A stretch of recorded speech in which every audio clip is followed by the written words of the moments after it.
வணக்கம் ICICI friends. So நம்மளோட WhatsApp channel நான் டெய்லி சொல்லிக்கிட்டு இருக்கேன். It is very useful. உங்கள் நோட்ஸ்க்காக ப்ரீவியஸ் இயர் கொஷின்ஸ்க்காக ரொம்ப யூஸ்ஃபுல்லாக இருக்கும்.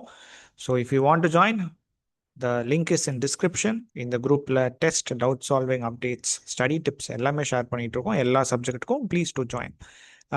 இந்த கொஷின் வந்து ஒரு 3 பார்ட்டாக இருக்குது. இந்த கொஷின் வந்து கொஞ்சம் இம்பார்ட்டண்ட். ஓகேவா? ஏன் இம்பார்ட்டண்ட் அப்படின்னா, இப்போ நடந்த போர்டு எக்ஸாம் நடந்துச்சு இல்லையா? ஸோ அதில் வந்து 4 மார்க்ஸ்க்கு இந்த கொஷின் கேட்டிருந்தாங்க. இந்த கொஷின் நான் டக்குன்னு கிராஸ் பண்ணி வந்தேன். ஸோ இமிடியேட்டாக வந்து நாமளும் ஒர்க் எனர்ஜி பவர் தானே பண்ணிக்கிட்டு இருக்கோம். ஸோ அதனால் நம்ம இதை பண்ணிடலாம் அப்படின்ற மாதிரி டக்குன்னு இதை கொண்டு வந்துட்டேன் சேவ் பண்ணி. ஸோ ஐ திங்க் இது உங்களுக்கு யூஸ்ஃபுல்லாக இருக்கும். ப்ளீஸ் இந்த வீடியோ ஃபுல்லாக பாருங்கள். பிகாஸ் இது ஒரு கான்செப்ட். இந்த கான்செப்ட் புரிஞ்சால் தான் உங்களுக்கு வந்து ஈஸியாக புரியும். Ball of mass 20 grams, சரியா, falls from a height of 45 metre. நல்லா கவனிங்க, இங்கே கிராம் சிஜிஎஸ்ல இருக்குது, மீட்டர் எஸ்ஐ யூனிட்ல இருக்குது. ஸோ நம்ம 20 கிராம்ஸை கன்வெர்ட் பண்ணிக்கணும். நான் சொல்கிறேன். After striking the ground it rebounds to height of 40 metre. So ஒரு பாலோட கதையை பற்றி பேசுகிறாங்க. பட் பால் வந்து என்ன பண்ணுதான், ஒரு 45 மீட்டர் ஃபால் முடிஞ்சிட்ட அப்புறம் ரீபவுண்ட் திருப்பியும் பிச் ஆகி மேலே போகுது. ஆனால் இப்போ மேலே போகும்போது ஃபுல் ஹைட்டு போல் வெறும் 40 மீட்டர் தூரத்தில் தான் போகுது. ஓகேவா? 40 மீட்டர் தூரத்தில் தான் போகுது. ஓகேவா?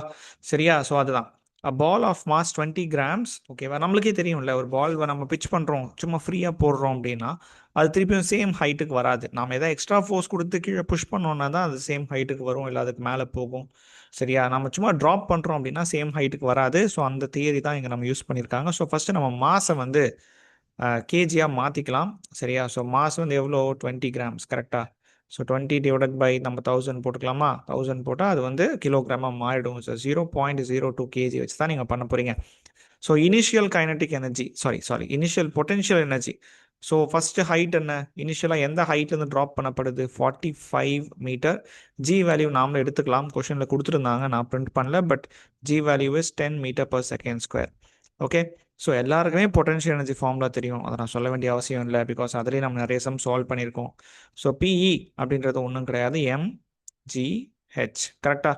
ஸோ மாஸ் வந்து என்னது? 0.02 இன்ட்டு 10 இன்ட்டு 45. Simple numbers. சரியா? எங்கே தப்பு பண்ணுவீங்க தெரியுமா? யூனிட் போகிறது தப்பு பண்ணுவீங்க.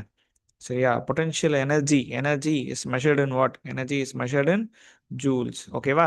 ஸோ இதை மல்டிப்ளை பண்ணிங்கன்னா யூ வில் கெட் 9 ஜூல்ஸ். சரியா?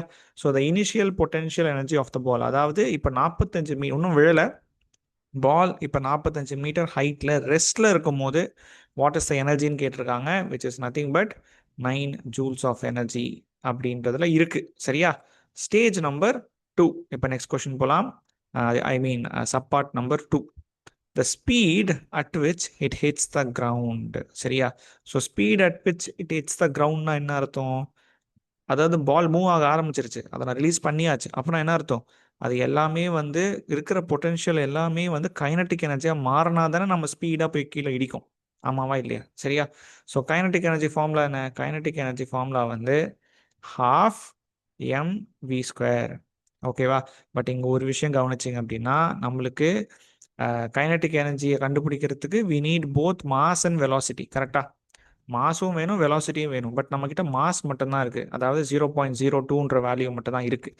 ஐயோ இப்போ என்னடா பண்ணுறது அப்படின்னு யோசிக்கும் போது தான் நாம் வந்து law of conservation of energy அப்படின்னு சொல்லி வந்து ஒன்று படிச்சிருக்கோம். அது என்ன சொல்லுது அப்படின்னா, பொட்டென்ஷியல் எனர்ஜி தான் கைனட்டிக் எனர்ஜியாக மாறும், கைனட்டிக் எனர்ஜி தான் பொட்டென்ஷியல் எனர்ஜியாக மாறும் அப்படின்னு சொல்லியிருக்கோம். சரியா? Law of conservation of energy. ஒரு எனர்ஜி இன்னொரு எனர்ஜியாக மாறும். Energy can neither be created nor be destroyed but can be transferred from one form to other form அப்படின்னு சொல்லி ஒரு டெஃபினிஷன் ஒன்று படிச்சிருப்பீங்க. ஸோ அப்போனா என்ன அர்த்தம்?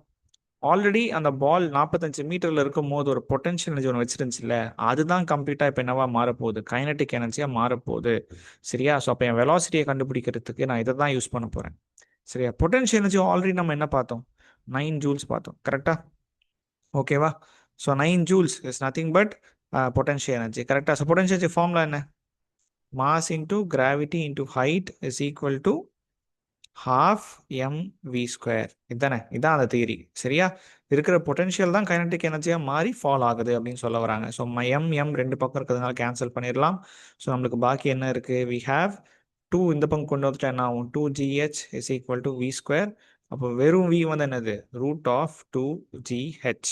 சரியா? So root of 2 into gravity வந்து 10, ஹைட் வந்து 45. சரியா? ஸோ இதோட வேல்யூ என்ன வரும்? 900 வரும். சரியா? So 900 is equal to v. இப்படி வந்திருக்கும் இல்லையா? So v is nothing but square root எடுத்தீங்கன்னா வி வில் கெட் வெறும் v கரெக்ட். ஸ்கொயர் ரூட் எடுத்தீங்கன்னா we will get 30 metre per second. அதுதான் வந்து வெலாசிட்டி. ஓகேவா? ரைட். ஸோ பால் இவங்க அதான் கேட்குறாங்க. The ball at which the speed at which. ஓகேவா? நீங்கள் இதை வச்சு கைனடிக் எனர்ஜி கால்குலேட் பண்ணிக்கலாம். பட் அவங்க எக்ஸாக்டாக கைனடிக் எனர்ஜி தான் வேணும் அப்படின்னு கேட்கல. ஸோ ஸ்பீடு மட்டும் தான் கேட்டிருக்காங்க. நான் ஸ்பீடே கால்குலேட் பண்ணிட்டேன். v is equal to 30 metre per second square. நான் இங்கே ஏன் கைனடிக் எனர்ஜி மென்ஷன் பண்ணேன் அப்படின்னா, கைனடிக் எனர்ஜியை கண்டுபிடிக்கிற அந்த ஃபார்முலா தெரிஞ்சாதான் நமக்கு வெலாசிட்டி தெரியும்.